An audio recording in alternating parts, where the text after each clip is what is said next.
How are you guys doing? Friesen here, and on this beautiful Wednesday, me and Hayden. Hayden, say hi. Hey guys. We'll be bringing you the week 1 recap of the third season of the ISL.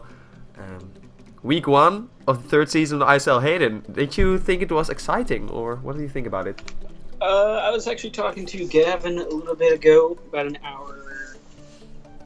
hour ago, and he said something interesting. He was helping me go and review all the battles before we started, and he said that there's no real middle ground this week. It's basically someone got destroyed or it's a really close game. There's really no back and forth battles. Well, I think that's kind of debatable, but that's whatever. So you're saying it was either a stomp or a really close game, right? Yeah, kinda, yeah.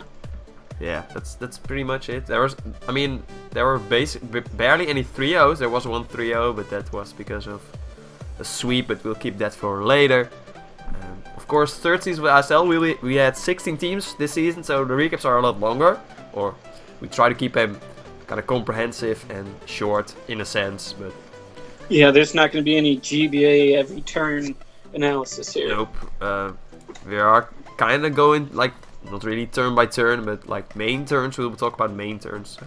Yeah, stuff like hacks, deaths, big turns like broken sashes, stuff like that. Yep, or predicted switches, whatnot. Yeah. So we'll just go ahead with that. Hayden, if you want to go with the first battle, just go ahead. Yeah. Okay. And the first battle that I am doing today is Cam of the Menifee City versus Blaze, coach of the New Orleans Pidgeys. And Cam's team was Kafagrius, Absol, Mega Absol, I should add, Tornadus T, Embor, Nidoqueen, and Kieran Black. And Blaze's team is Hitmontop, Staraptor, Vaporeon, Alakazam, Mew, and Arcanine. And get into the battle. Cam's leads off with Absol to get Magic Bounce up in Mega's first turn. Then, turn 4, Blaze predicts U-turn from Tornadus T and brings out Intimidate. Hitmontop was pretty big because, as you know, Tornadus T gets Hurricane and that would have absolutely destroyed Hitmontop. Then Blaze doesn't get Scald Burn or second Scald Burn on Tornadus T, turn 8. Then Vaporeon kills Nidoqueen with Scald, turn 10. Cam uses Kafagrius to block it on top's Rapid Spin, turn 12, making Staraptor and Arcanine switches harder. Cam then stays in on Hitmontop after an Intimidate on Kieran Black and goes for Ice Beam, turn 18. Blaze switched out into Alakazam, taking a lot of damage, bringing it down to 19%, I believe, breaking its Focus Sash. Embor then kills Hitmontop after it got whittled down a lot with Flare Blitz, turn 21.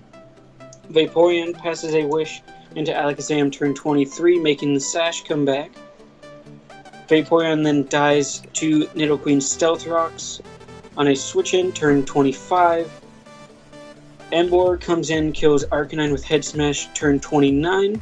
Mega Absol goes for knockoff on Mew, but it is revealed that Mew was running Culver Berry, turn 33, and in the same turn, Mew then kills Mega Absol with Superpower. Embor kills Mew with Flare Blitz, turn 34. Staraptor kills Kieran Black with Brave Bird, turn 36. Staraptor then dies to Brave Bird Recoil, turn 37. On a Kafagrius. Then Alakazam then comes in to kill Kafagrius with Shadow Ball, turn 38. Cam then brings in Tornadus T to break Alakazam's Sash with U-turn, turn 39, and it is, I should say, this Tornadus T was outsped by Alakazam because it was paralyzed at this time, so its U-turn went off second, then making Embor get a free switch in. Then it killed Alakazam with Flare Blitz on turn 40, and it died to Flare Blitz Recoil, making it a 1-0 in Cam's favor. Yeah, so this battle basically showed us that Cam basically is immortal in a sense. Yeah. He is beatable, but I think the biggest event this game was probably Blaze not clicking extreme speed on the Arcanine versus the Embor. Yeah. Came to bite him in the ass later. Yeah, he took the game away. Yeah, he kind of choked the game in a sense. I don't want to call it choke, really, but yeah, it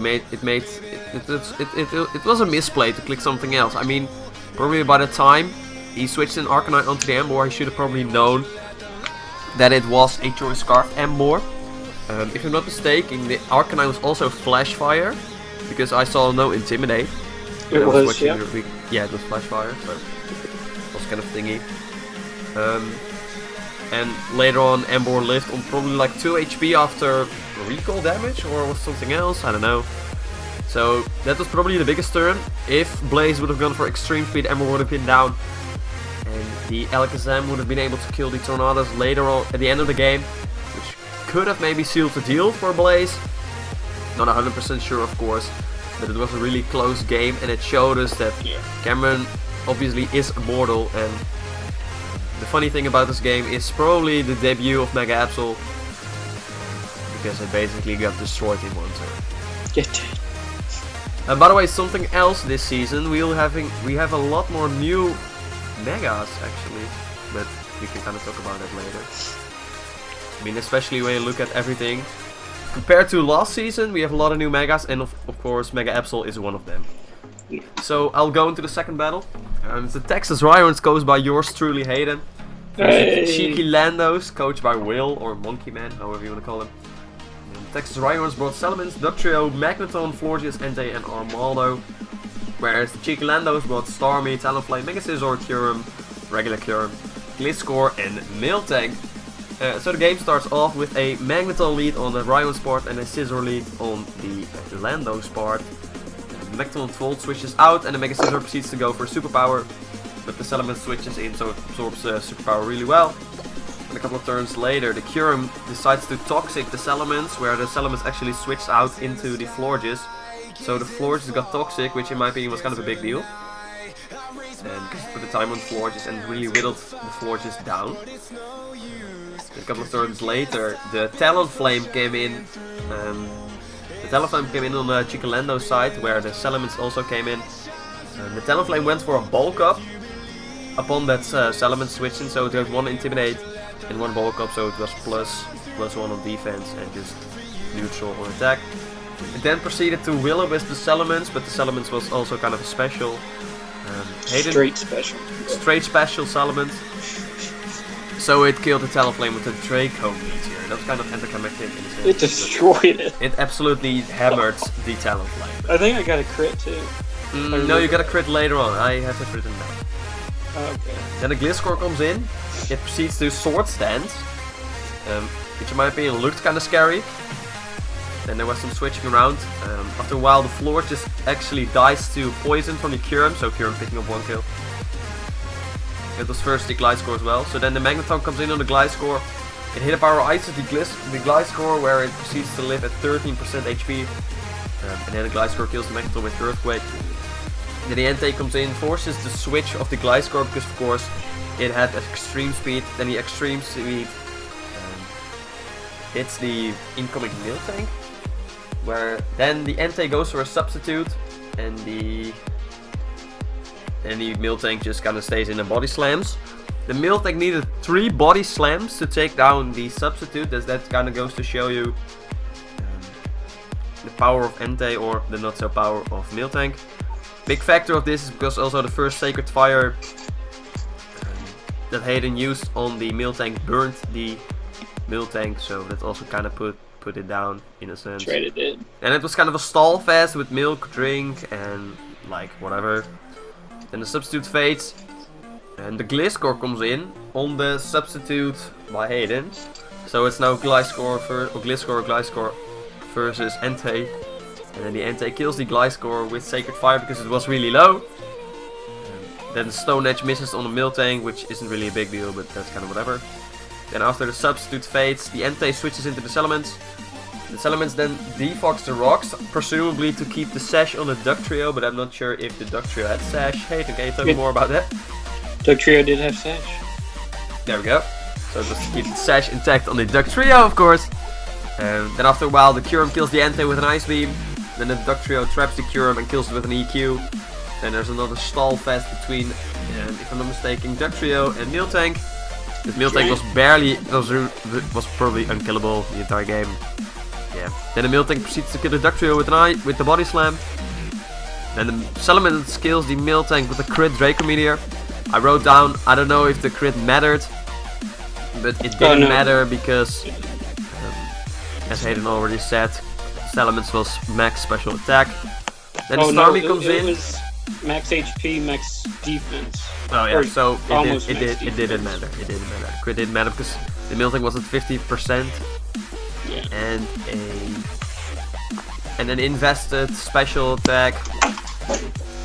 Draco Meteor should have done 48% minimum on a max special defensive Miltank, so it didn't matter. Then the Starmie comes in, proceeds to go for an Ice Beam on the Salamence, but the Salamence switches out to the Armaldo. The Armaldo takes a solid 61% and then dies to a Scald, and then the Mance comes in again but can't do anything against the Starmie and it dies to an Ice Beam. That wraps up the battle. 2-0 victory for Chicalandos, both Salamence, Starmie and Gliscor picking up 2 kills. And the highest differential is on the Starmie with the 2-0 differential. There's only two things I want to say about this battle that kind of screwed me over. One was my original Florida set was Heal Bell, Protect, Moonblast, Wish, and I changed it to, Moonblast, Protect, Wish, Hidden Power, Fire. So taking off the Heal Bell kind of hurt me there. Yep. And then my win condition was Magneton, but I'm very bad at identifying my win condition in game. And it was Scarf, and I knew doing calcs from Gliscor or Moonblast from Florida to Gliscor that it was max HP, max special defense. I knew that switching it into the Magneton into the Gliscor, and I knew Hidden Power Ice had no chance to kill. And as soon as I clicked Hidden Power Ice, he already clicked EQ, and I saw Starmie. I was like, I'm basically playing for differential now, because nothing else on my team takes it. So 2 mistakes cost me dearly in this match. Yep, that's pretty much it. If you know, yeah, it's kind of the same as in my battle, you'll see later on. If you notice the opponent's set, you can kind of play around it a little bit better. And then both of us could have probably had a better game, but that's kind of talk for later. Me and Monkey Man's game was good. I just think I should have won. That's kind of an example as well. It was one of the back and forth games. There was the last game. It was kind of a back and forth game, so it was nice to watch. You can go ahead with the third battle. The third battle is Xavier, coach of the Dallas Victory Stars, versus yours truly, Ramon. Hey, that's me. Coach of the Rotterdam Strikers. Jesus Christus. Okay, Xavier had Peluche, Jirachi, Gothitelle, Shaman, Feraligatr, Donphan, and Ramon brought Gastrodon, Excadrill, Dragalge, Floatzel, Mega Heracross, Sylveon. Also new coming Mega this league, Mega Heracross. Yeah. You're welcome, guys. And By the way, fun fact, in the power rankings, all the top 4 teams, so Cameron, me, Xavier and Burke, all have a new Mega. Mega Absol, Mega Diancie, Mega Heracross, Mega Aldino have never been used in ISL. Yeah. So, fun fact. Some ISL trivia for you, so... So, turn 1, Jirachi and Floatzel send out. Jirachi does Body Slam and Paras the Floatzel after it tricked a Choice Scarf onto... Choice Specs. Or Choice Specs onto the Jirachi and got its leftovers. Then Shaman eventually kills Floatzel with Air Slash after some switching on turn 9. Shaman proceeds to miss a Seed Flare on Excadrill turn 10, then misses a second Seed Flare, his first 2 Seed Flares on Excadrill turn 12, hits the third one, but Excadrill does kill Shaman after a Swords Dance with Iron Head turn 13, Gothitelle Revenge kills Excadrill with Energy Ball turn 14, then Jirachi gets its second pair of the game on Gastrodon with Body Slam turn 17, then nothing big happens. And then just a whole bunch of stuff goes downhill, because Gothitelle comes in, kills Gastrodon with Energy Ball, and on that turn, Gastrodon got parried, so it really couldn't do anything. Then Jirachi flinches Dragalge on turn 31 with Zen Headbutt, then kills the Dragalge with Zen Headbutt the following turn. Hawlucha switches in and kills Sylveon on a Mega Heracross switch out on turn 34 with Acrobatics. Then it is revealed that Hawlucha is physically defensive, takes only 40% from Mega Heracross's Rock Blast. It was actually already revealed in like turn 3 when it did like 15% with Spin Missile, so something to keep in mind. Well, I thought that was, it was what, 4 times resisted? Something like Spin that? Missile is, I don't know. I think it's 2 times resisted, not sure. Yeah, we'll see. Whatever. Yeah. But Mega Heracross Rock Blast 235, and then Hawlucha just kills Mega Heracross with Acrobatics turn 36. So Xavier wins a relatively hacked battle, 5-0. Anything you want to add? Yeah, I don't want to be biased, but I got absolutely destroyed this game. Let's be honest. Especially in team building, I never expected Gothitelle or the Shaman in general, just because I think I have so much for Shaman. But it goes to show you that apparently I didn't. So I think. When I was teaming, I was really scared of a Scarf or a Specs or a Life of a Dragon, and I was really scared of the Mega DNC, both of which he didn't even bring. So at first I was like, oh, he didn't bring it, and then he brings a fucking full physically defensive Hawlucha, which absolutely destroyed me. So that kind of sucked. Of course, the Gothitelle really complements the Hawlucha. It complements the Hawlucha really well in terms of typing, of course, in terms of taking on each other's weaknesses. So this, of course, is a really good thing on Xavier's team, although 5-0 is kind of a blowout in a sense. If I kept it to a 3-0 or 3-0, that was a better basically better show. Thing 4-0 considered a big win. It is considered a blowout because of the score. But in my opinion, the battle was not a blowout. Because, I was just really unlucky with certain paralysis and certain things I didn't notice. I mean, if I noticed the third turn that this Hawlucha was max physical defense, I could have gone for a Swords on the Mega Heracross and could have been able to kill the Hawlucha the turn after with the Rock Blast. Because the chance to kill a max defense Hawlucha with a Rock Blast was like, I think 20%. And then you have a 5 in 16 chance or 5 in 12 chance to even crit. So that's nearly a 1 in 2 or 1 in 3 chance to crit with one Rock Blast, which would have sealed the deal on the kill on the Hawlucha 9 times out of 10. And if I was a +2/+2 Mega Heracross and the Hawlucha was down, I would have been able to sweep Xavier. But hey, that's tough for me to learn because I have to face Xavier again later this season. I think all these battles are in conference, so everyone has to face these guys again, but I'm not 100% sure. I think they are. All of them are in division. Yeah. That's what I meant. In conference and division 1. And you said something about not getting it wasn't a battle that looked like you were getting blown out, and I agree with that. I mean, it did last 36 turns. It was very back and forth until a few pairs and a few flinches happened. Yeah. So in my opinion, 5-0. Oh, what did I do? In my opinion, 5-0 looks kind of like a blowout, but in my opinion, it wasn't really. Although some people might disagree. Some people might disagree with me. I don't think it was a blowout, and a 5-0 doesn't really reflect on how the game went, in my opinion. But hey, that's just me. I can go ahead with the 4th battle. That's going to be the Palestinian Emolgas, a new team facing the Utah Wees, coached by Gavin. The Palestinian Emolgas, of course, coached by yours truly, Maple. Even though he's not in the goal, but hey, that's whatever. Power to the Emolga, right? Exactly. The Palestinian Emolgas have a team of Darmanitan, Zapdos, Porygon 2, Gyarados, Latias, and Mega Swampert. Where the Utah Wees brought Clefable, Ferrothorn, Latios, Sneasel, Rotom Heat, and Mega Pinsir. The game starts off with a Swampert Rotom Heat leads. The Rotom Heat goes for an Hit Power Grass or Hit Power Ice. I think it was Hit Power Grass, not 100% sure. On the Mega Swampert, where the Mega Swampert just goes for Rocks because it lives. Then the Rotom switches out into the Mega Pinsir, Where... Oh, no, the Rotom goes for... I don't know where the Rotom went for. I think for another Hidden Power Grass, I'm not sure. Yeah. Then the Swampert roars out the Rotom into the Mega Pinsir. Then the Mega Pinsir Mega Evolves. Kills Swampert to the return. Then Gyarados comes in. Forces the Mega Pinsir to go out into the Ferrothorn. Ferrothorn goes for rocks. Then Darmanitan comes in and Darmanitan kills the Ferrothorn, the Flare Blitz, which of course was kind of anticlimactic. Yeah, there wasn't really anything to switch into Darmanitan. Nope. No. So then second Ferrothorn was basically the best thing.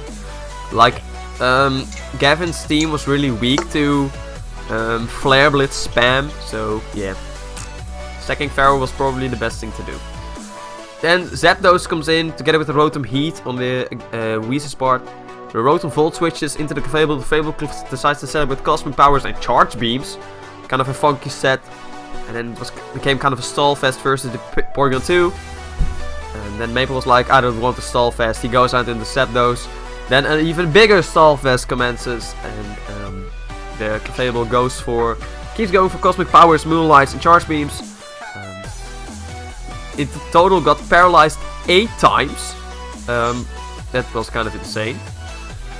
Then the Zapdos proceeds to crit the Clefable, doing more than 80%. And after that it was able to kill the Clefable with the Thunderbolt. So Zapdos picking up 1 kill again. Then Sneasel comes in, forces the switch into the Gyarados.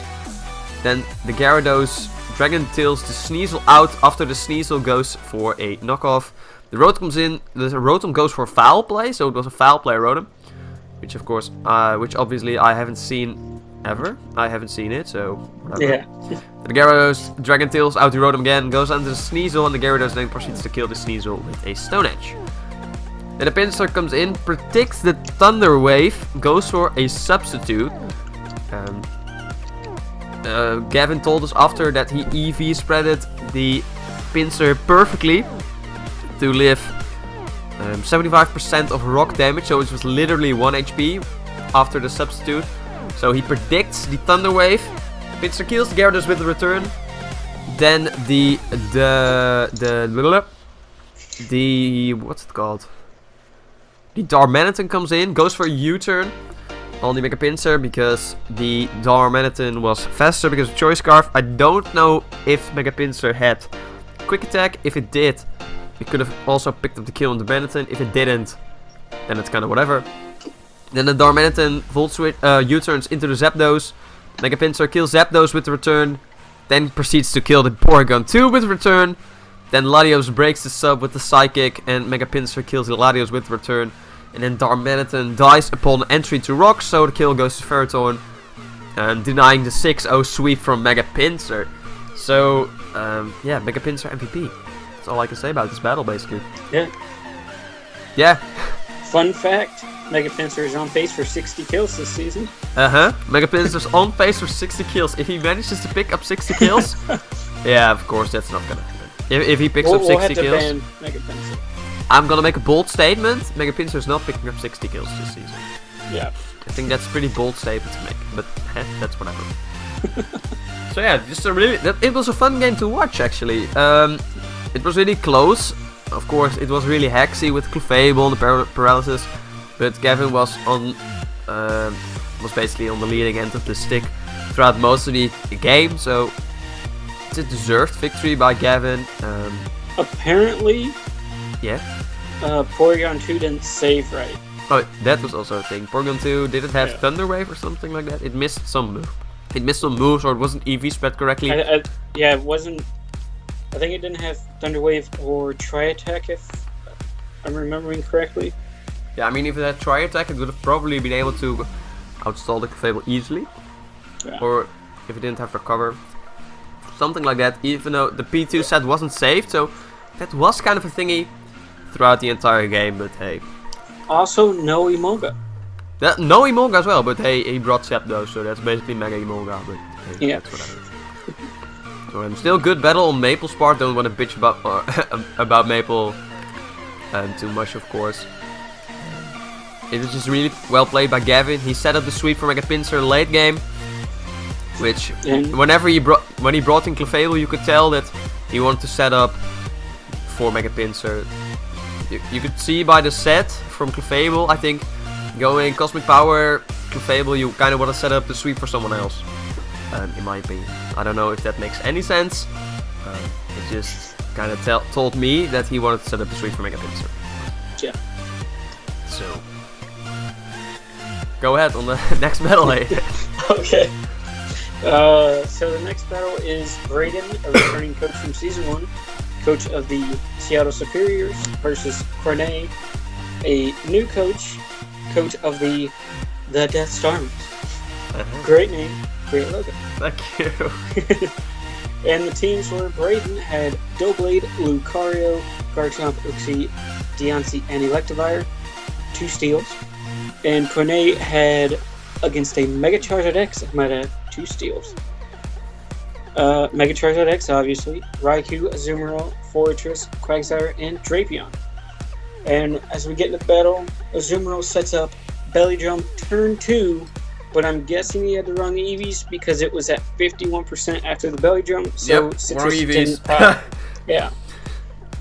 Then Doublade uses Shadow Sneak for some reason, pops the Azumarill Citrus, so the EVs didn't really matter in the end,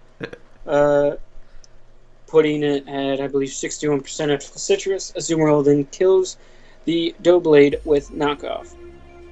Then Azumarill does 88% to Garchomp within Aqua Jet turn 4, but then dies to Earthquake from both get up Rocks turn 10, with eventually Uxie dying to Fortress Rocks turn 13. Diancie is Choice Scarf. Diancie kills Quagsire with HP Grass turn 14. Then Fortress spins away the Rocks turn 15, freeing up Mega Charizard X switches. Drapion kills Lucario with Earthquake turn 17. Then Deontay comes in, kills Drapion with Earth Power turn 18. A lot of kills back and forth right here. Mega Charizard X kills Deontay with Earthquake turn 19. Couple switches, and Fortress ends up killing Garchomp with Heavy Slam turn 22. Electivire kills Fortress with Earthquake turn 24. Then Charizard X, instead of going for Earthquake to save differential, kills Electivire with Flare Blitz turn 25. Charizard X does die to recoil from Flare Blitz, ending the game on a 1-0 for Cornet. Mm-hmm. Yep. Brayden wanted to choose his Pokemons, I think. Yes. He brought, I believe, 3 Choice Scarvers and 1 Choice Bandit. Both his Garchomp, Diancie, and Electivire were Choice Scarfed, and then his Lucario's Choice Bandit. So. Yeah. And then I believe before this, the only game that had multiple Choice Scarfers that I can remember was myself against, I believe it was Cam turn week 2, season 1. I brought 2 of them, and Brayden just went up to me and brought 3. Yeah, with the Choice Bandit. Yeah. And the Choice Bender as well. So, so he had 2 Pokemon choice. that could switch up their moves, and one of them already got destroyed by knockoff from Azumarill. Yeah. So that was kind of a funky battle. I'm gonna go ahead and talk about the 6th. Yeah, we're on the 6th battle, right? 6th battle. Yeah, 6th battle. 6th battle is going to be Burke, coach of the New England Patriots, versus Oz, coach of the Amoonguss Kingdoms. Of course, a rebranding by Oz, previously Carolina Panthers. In Wa. Believe in Wa. Yeah, that's it. So Oz rebranding from Carolina Panthers to Amoonguss Kingdoms, bringing Mega Charizard Y, Mr. Mime, Dragonite, Tentacruel, Landorus, and Absol. Whereas Burke and the New England Patriots brought Crocodile, Mega Dino, Blastoise, Gengar, Hexorus, and Thundurus Starion.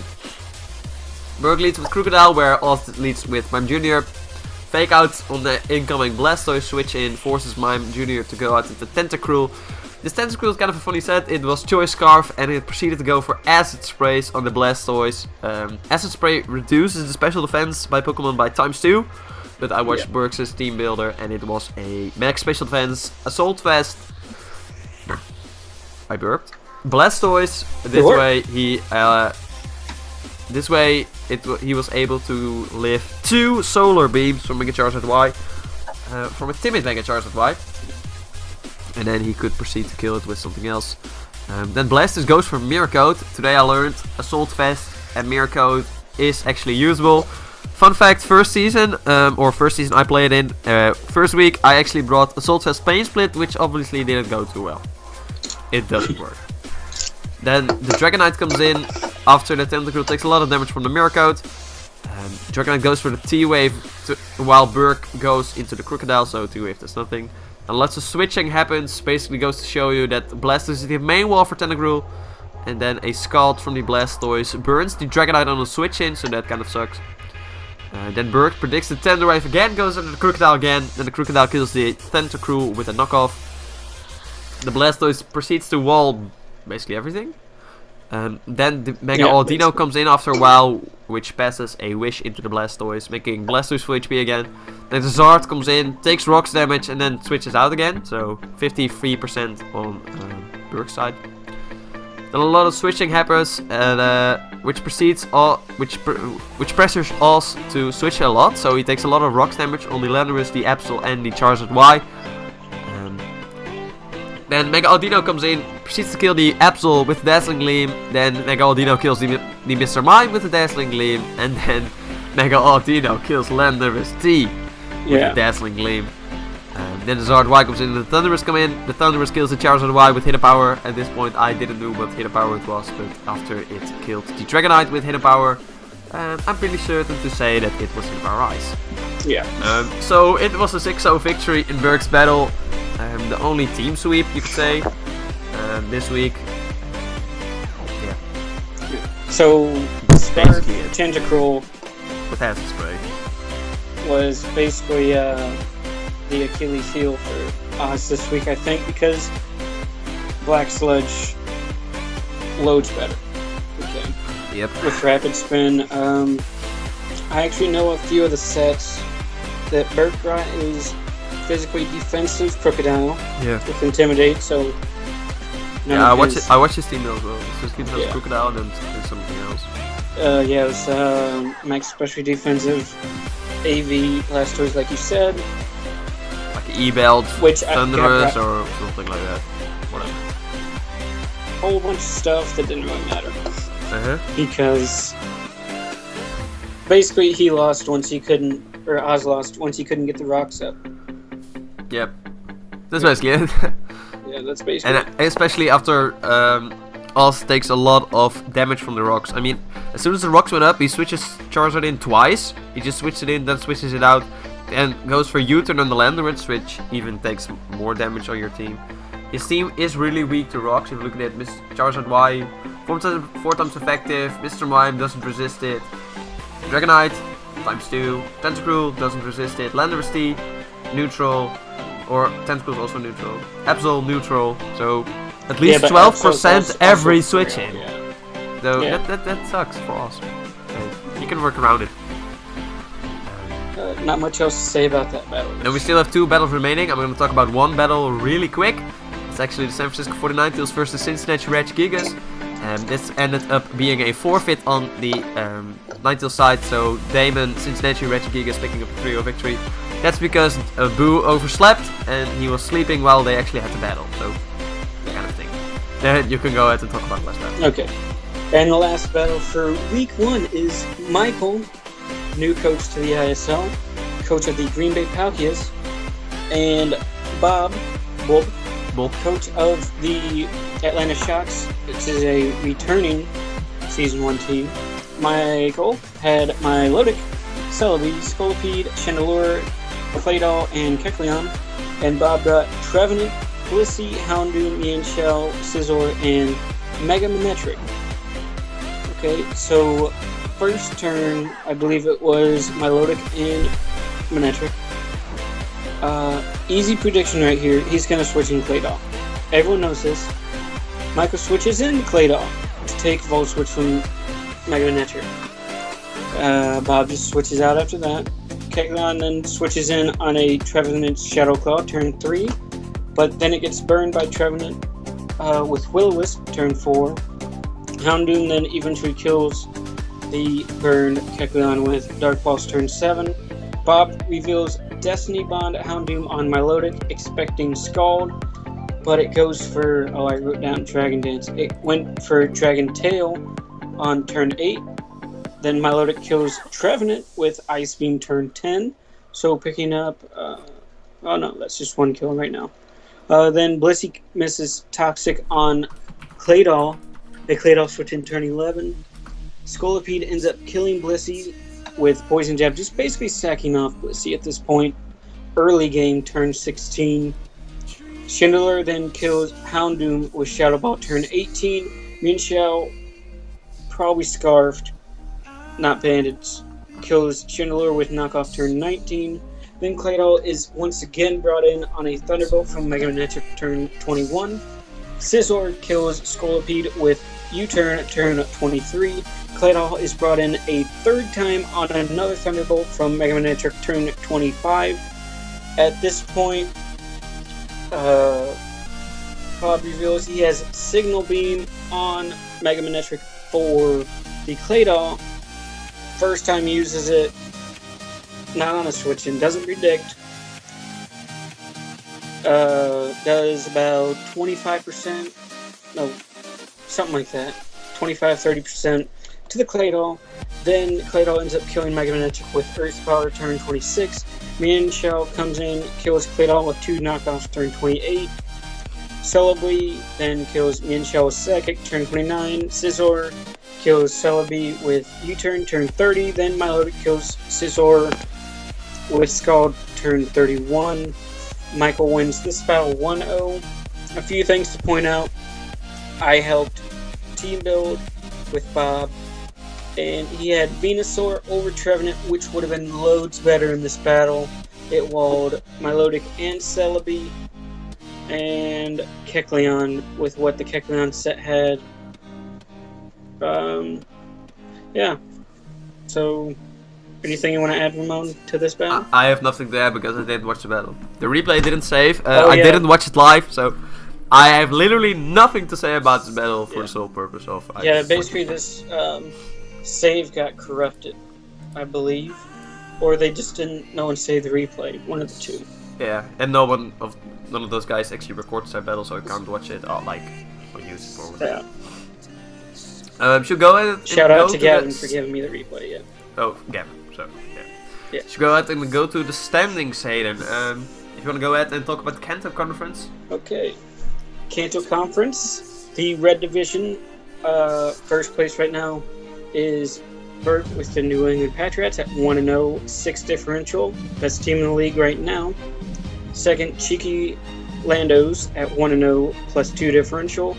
I myself is third at 0-1 minus 2 differential. Amoonguss Kingdom, coached by Oz, 0-1 minus 6 differential. Then in the blue division, Utah Weez leading the pack at 1-0 plus 3, with Cam and Manifest City at 1-0 plus 1. Third, New Orleans Pidgeys, coached by Blaze, 0-1 minus 1. And then rounding out the blue division, Palestinian Emolgas, coached by Maple, 0-1 minus 3.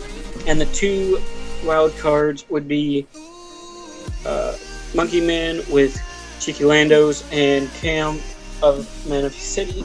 Yeah. And now we go to the Johto Conference with Ramon. In the Johto Conference, in the Gold Division, we're currently having the Dallas Victory Starts goes by Xavier on top with 1-0 differential, the 1-0 win-loss ratio and a +5 differential.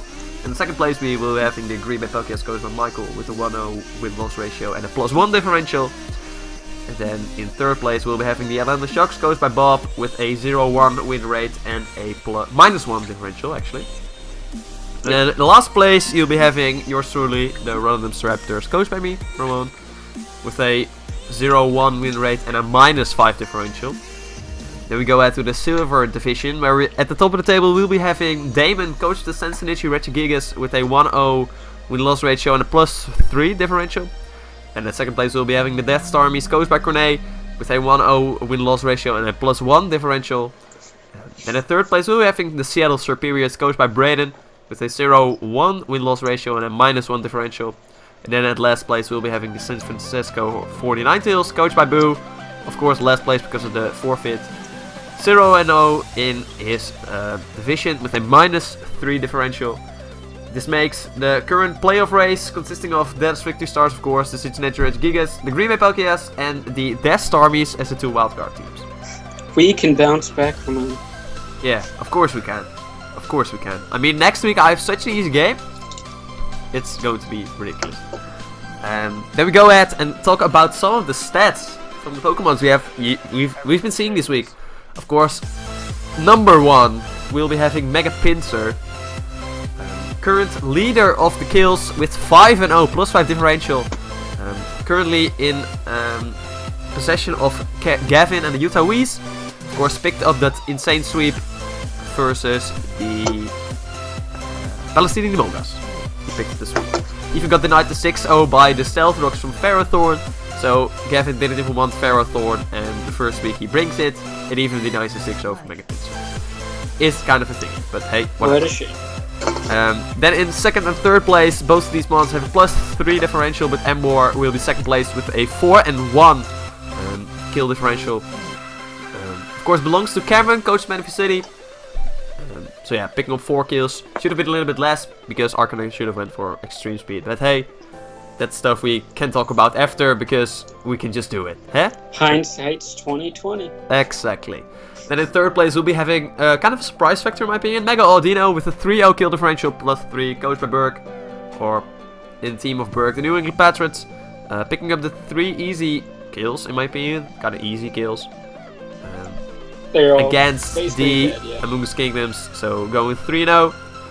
This goes to show you that the top 3. Yeah. Embor, kind of a surprise. Mega Audino is a surprise. Mega Pinsir. Yeah, of course. You never know what Mega Pinsir. You never know what Mega Pinsir is gonna do, but Mega Pinsir is known to absolutely murder teams. It's true. And for the people watching who don't know already, we are counting hazards and weather this season. So, as kills. Yep. So there's that. And I will be going through the rest of the top 10, which is top 15 this week, because we have a lot of mons tied at the bottom. Fourth, we have Gothitelle at 2-0 +2, coached by Xavier of the Dallas Victory Stars, and another Xavier coached mon is 5th, Halucha 2-0 +2, while all these mons are tied for 4th. Milotic at 2-0 +2, coached by Michael of the Green Bay Pallias. Then Starmie 2-0 +2, Monkey Man, coached by Monkey Man. Or Will. Of the Cheeky Landos, and then rounding out the 2-0s is Thunderous, coached by Burke of the New England Patriots. And then all these mons tied for 9th at 2-1 +1, Deontay, coached by Braden of the Seattle Serperiors. Then Fortress 2-1, coached by Cornet of the Death Starmies. Then Gliscor, coached by Monkey Man, again of the Cheeky Landos. Then Mega Charizard X, coached by Cornet, of course, coached by the Death Starmies.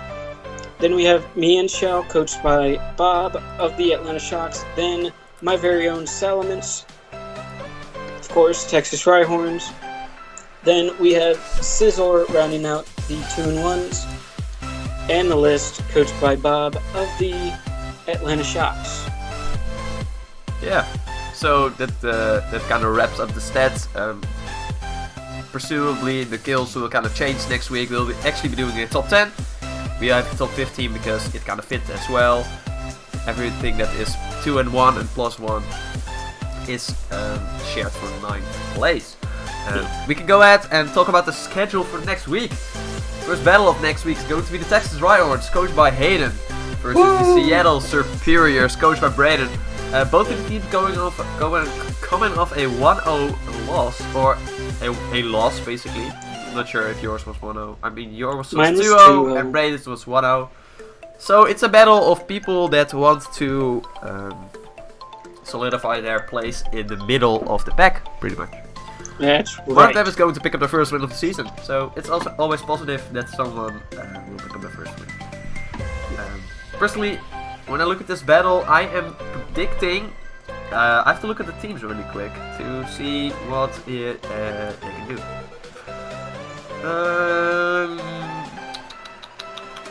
Yeah, Okay, my call goes towards the Seattle Serperiors, coached by Brayden. And that's for the sole purpose that Hayden doesn't really have anything for each round. In my opinion. Humbly. Everyone says humble. Okay, whatever. I know, I don't understand it. Okay, so my call goes towards the Seattle Serperiors. And of course, in my humble opinion, no bias here, I'm going to go for the Texas Rhyhorns.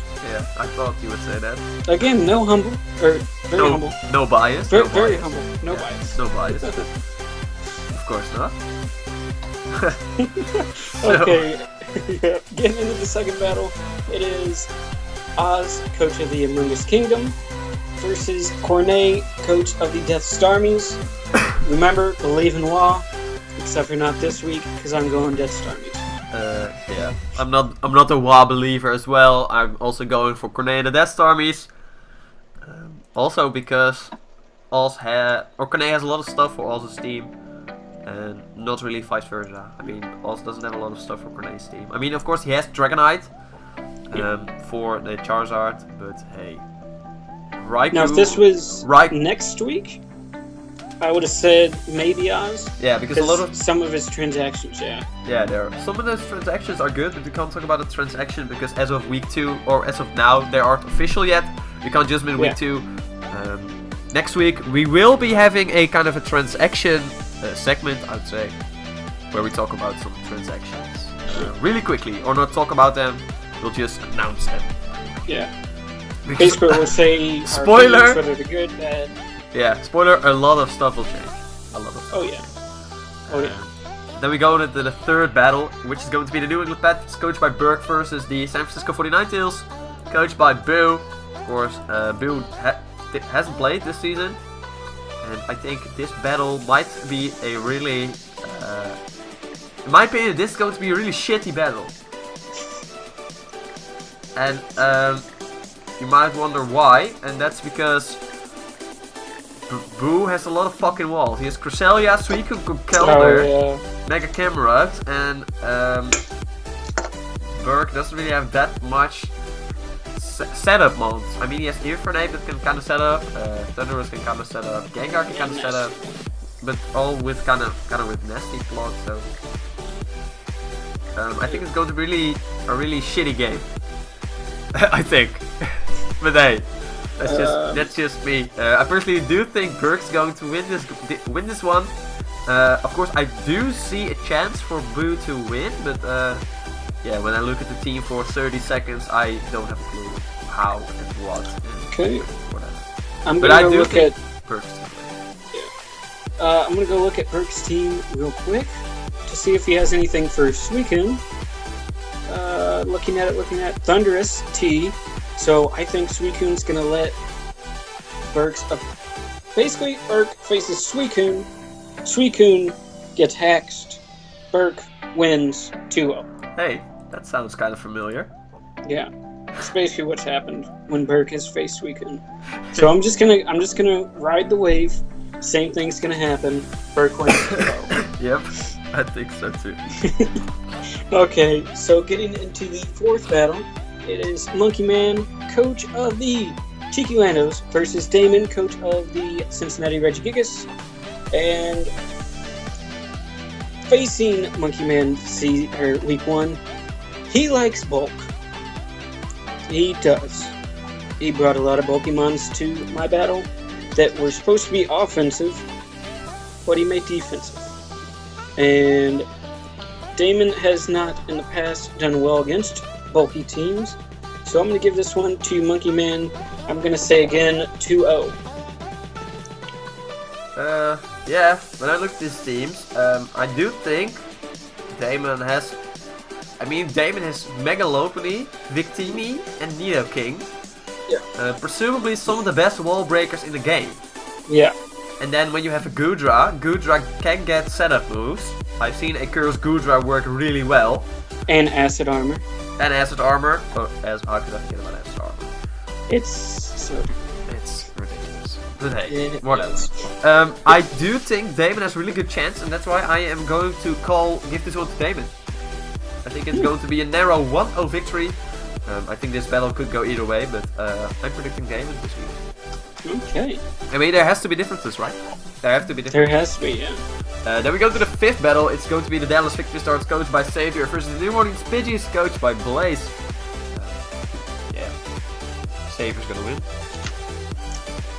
Unless... That's basically what he does in the season. Unless Blaze has something like he did last week, where he builds an insane team and plays really well up until a certain point. Because up until a certain point, Blaze decides like, yeah, fuck it, let's lose. Yeah. He also had that last season where he plays really well throughout an entire game, and then one moment during the battle he's like, nah, I'm not gonna do it. He's just like, fuck it, let's lose. I didn't want to win anyways. Exactly, didn't want to win anyways. Okay. Differential? Good, man.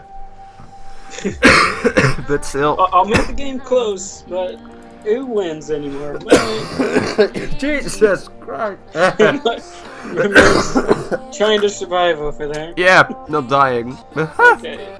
Okay, Well, go ahead. basically, Xavier doesn't lose in season. He's now 19-2. Yeah, he's 19-2 in the regular. Oh god. So I'm gonna go Xavier, and he 5-0'd you last week, so I'm gonna say 4-0. Oh well, you're so sweet. You're welcome. No problem. Yeah. Oh yeah, it's it's your turn. Yes, I was waiting for it. Okay, and the 6th battle is featuring yours truly, Ramon, coach of the Rotterdam Strikers, versus Season 1 champ and Season 2 runner-up, Cam, coach of the Menifee City. You're making it even more scary, dude. Fuck it. Sorry about that. Okay, so I'm gonna have to look at the teams real quick. But Easy. going off of how well Cam has done previously, but week 1 he did almost get beat by Blaze. Looking at his team, decently scary, not like his first 2 seasons though. I believe you could pull off the upset and win 2-0. No, 1-0. 1-0. I was gonna say don't get ahead of ourselves, Hayden. Yeah, I have to face Cameron for the first time in the history. Spoiler, it's about to go down. It's about to go down. I am about to go down. rooting for you. Yeah, I messaged Cam and I'm hoping I can battle him today. Today is Tuesday, so I can actually talk a little bit about my battle. I'm bringing something else. Oh, you are. Oh boy, am I. Yeah, but still, my stuff is going to be different. I still think Cameron can beat me, of course. If he doesn't fall for my tricks, then he obviously wins. If he falls for my tricks, then I win. I still think my tricks are really difficult to pull off, and that's the reason why I am saying that I'm going to win.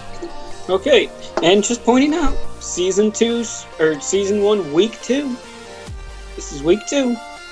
Where you brought 2 choice carvers. I beat him. Yeah, okay. I also had Chansey and Charizard Line.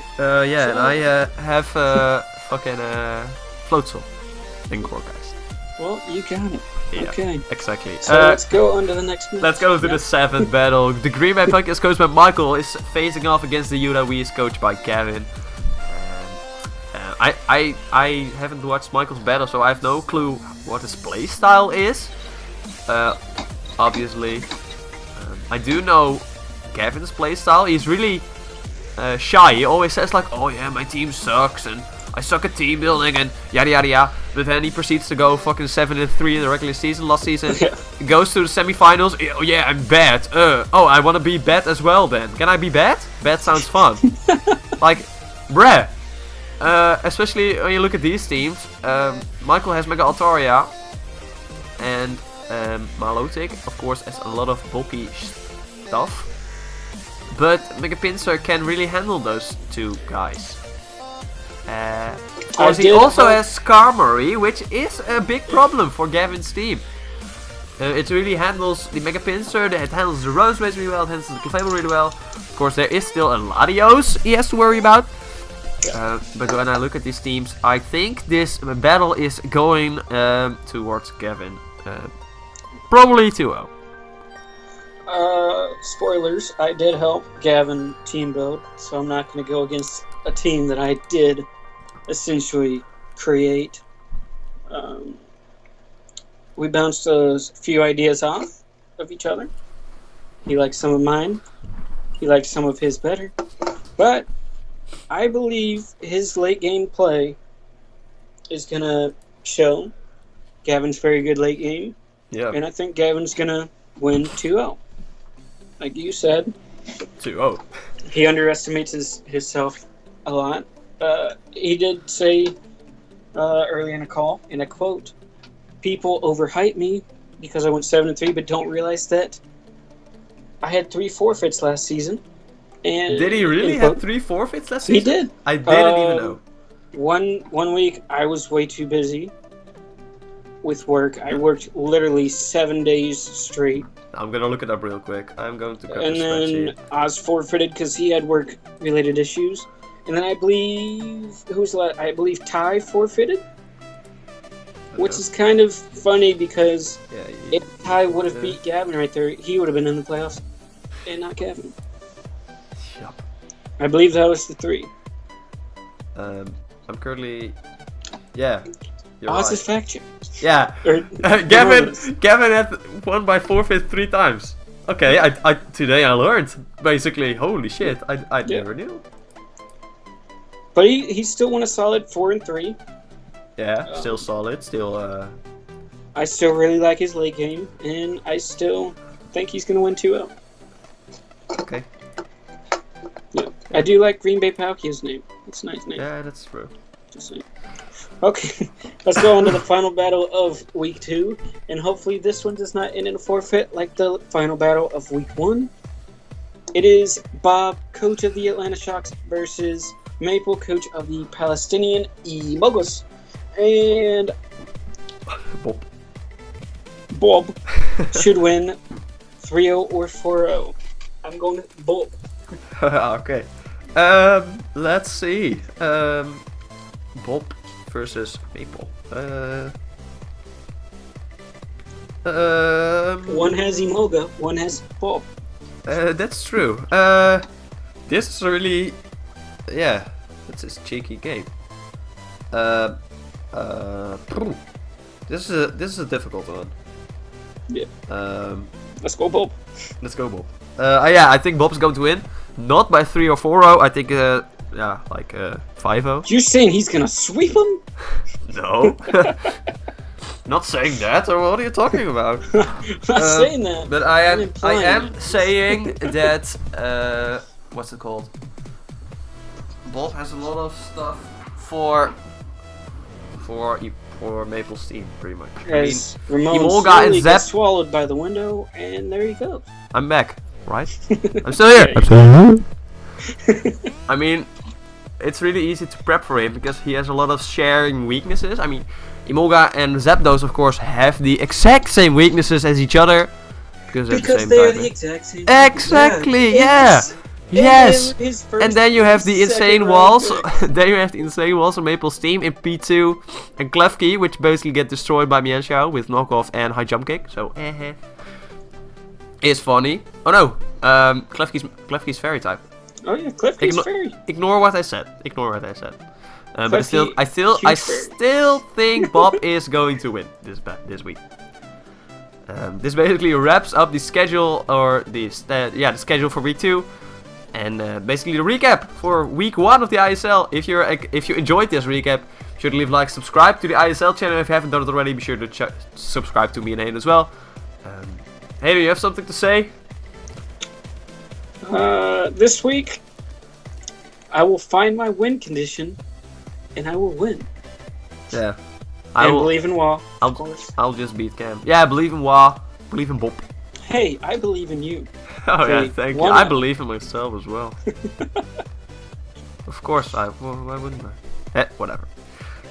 So yeah, if you guys enjoyed the video, be sure to leave a like, subscribe if you haven't done it already. And we will see you guys next week when we will bring you guys the season 3, week 2 ISL recap. See you guys then. Goodbye, guys. See ya. Bob. Yeah, I'm gonna.